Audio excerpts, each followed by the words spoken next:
Pollard Middle School project recently reached another milestone after the Massachusetts School Building Authority voted to approve the preferred schematic report on February 25th.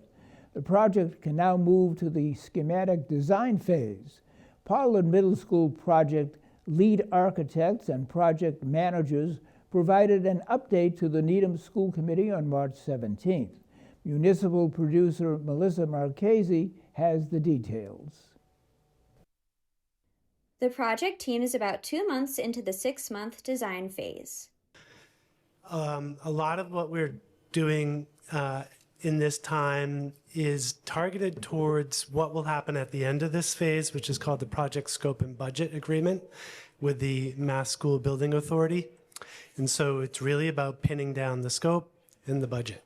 The phase 1 part of the project is built outside of the footprint of the existing building.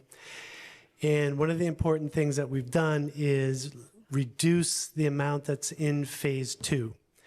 Previously, we had the auditorium and the other performing arts spaces around it, plus the 6th grade wing as part of phase 2.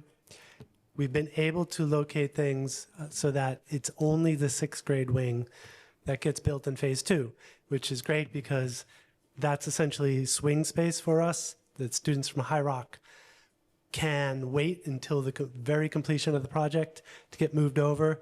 And so that one piece is the one that can easily fit into a second phase without impacting the ongoing education of the Pollard students. It also has some efficiency and cost-wise in construction. LaRue also went over the updated floor plans as well as the renderings of what the school will look like on the outside and how it coincides with the existing land on the site.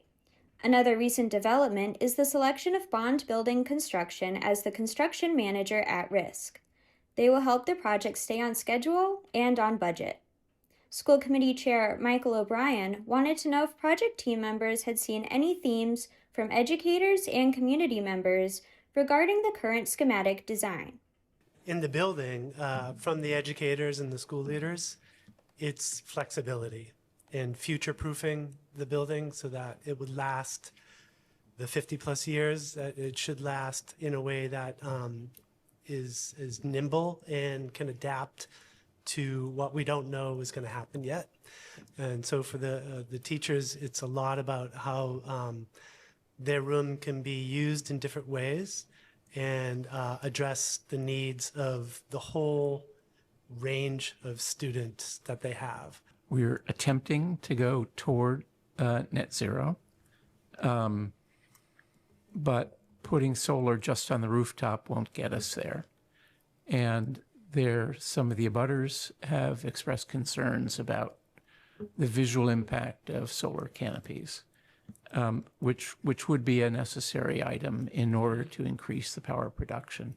Something that I heard from the teachers and educators was the excitement of less transitions from the elementary schoolers to the middle school, and also with the spirit of one less transition, respecting the school within the school of the 6th grade and making sure that those kids are protected in their own wing and able to have that core High Rock experience, which is separate from the educator, from the rest of the school and activities that go on with the 7th and 8th graders.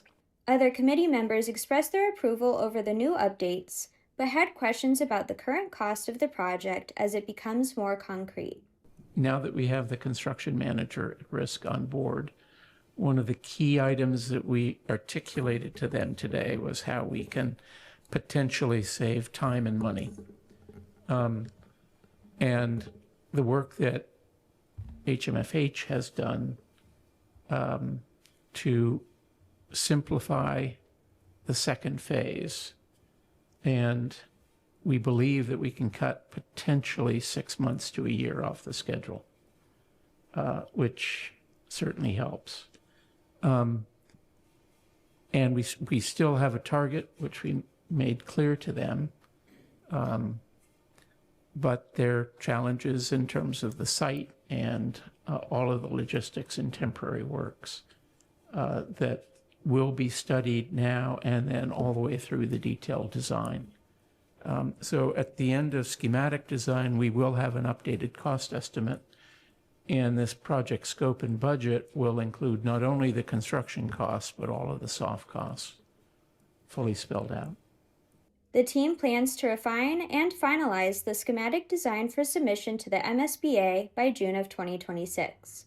For the Needham Channel News, I'm Melissa Marchese.